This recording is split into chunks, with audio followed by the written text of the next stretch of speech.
ಬೆಲೆ ಏರಿಕೆಯಿಂದ ತತ್ತರಿಸಿರುವ ಬಡ ಹಾಗೂ ಮಧ್ಯಮ ವರ್ಗಕ್ಕೆ ಕೇಂದ್ರ ಸರ್ಕಾರ ಬಂಪರ್ ಕೊಡುಗೆ ನೀಡಿದೆ. ಲೋಕಸಭೆ ಚುನಾವಣೆ ಸಮೀಪಿಸುತ್ತಿರುವ ಸಂದರ್ಭದಲ್ಲಿ ಕೇಂದ್ರ ಸರ್ಕಾರ ತೆಗೆದುಕೊಂಡಿರುವ ಈ ನಿರ್ಧಾರ ಜನಸಾಮಾನ್ಯರು ಕೊಂಚ ನಿಟ್ಟುಸಿರು ಬಿಡುವಂತೆ ಮಾಡಿದೆ.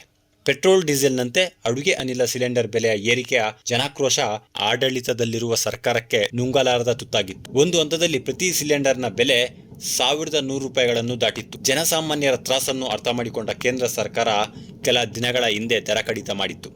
ಸದ್ಯಕ್ಕೆ ಕರ್ನಾಟಕ ಸೇರಿದಂತೆ ದೇಶದೆಲ್ಲೆಡೆ 900 ರೂಪಾಯಿಗೆ ಸಿಲಿಂಡರ್ ದೊರೆಯುತ್ತಿದೆ. ಸಬ್ಸಿಡಿಯನ್ನು ಕಡಿತಗೊಳಿಸಿದ್ದರಿಂದ ಜನ ಮತ್ತಷ್ಟು ಪರದಾಡುತ್ತಿದ್ದರು. ಗ್ರಾಮೀಣ ಭಾಗದಲ್ಲಿ ಅಡುಗೆ ಅನಿಲ ಸಿಲಿಂಡರ್ನ ದರ ಏರಿಕೆ ಬಹು ಚರ್ಚಿತ ವಿಷಯವಾಗಿದ್ದು, ಲೋಕಸಭೆ ಚುನಾವಣೆಯಲ್ಲಿ ಬಿಜೆಪಿಗೆ ಮುಜುಗರ ಉಂಟು ಮಾಡುತ್ತಿತ್ತು. ಅದರ ಸುಳಿವು ಅರ್ಥ ಪ್ರಧಾನಿ ನರೇಂದ್ರ ಮೋದಿ ಮಹಿಳಾ ದಿನಾಚರಣೆ ಎಂದೇ ಬಂಪರ್ ಕೊಡುಗೆ ಘೋಷಿಸಿದ್ದಾರೆ. ಪ್ರತಿ ಸಿಲಿಂಡರ್ ಮೇಲಿನ ದರವನ್ನು 100 ರೂಪಾಯಿಯಷ್ಟು ಕಡಿಮೆ ಮಾಡಲಾಗಿದೆ ಎಂದು ತಮ್ಮ ಸಾಮಾಜಿಕ ಜಾಲತಾಣದಲ್ಲಿ ಘೋಷಿಸಿದ್ದಾರೆ.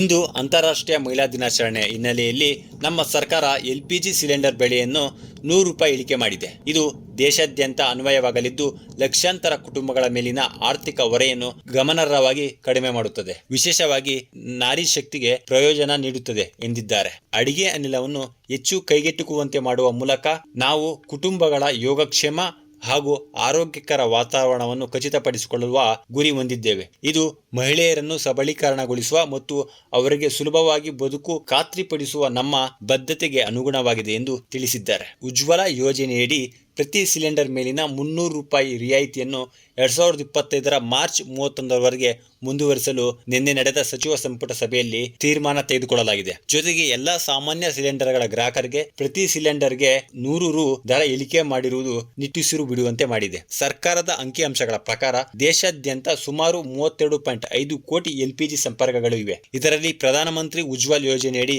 ಕಳೆದ 10 ವರ್ಷಗಳಲ್ಲಿ ಸುಮಾರು 10.25 ಕೋಟಿ ಸಿಲಿಂಡರ್ಗಳನ್ನು ವಿತರಣೆ ಮಾಡಲಾಗಿದೆ.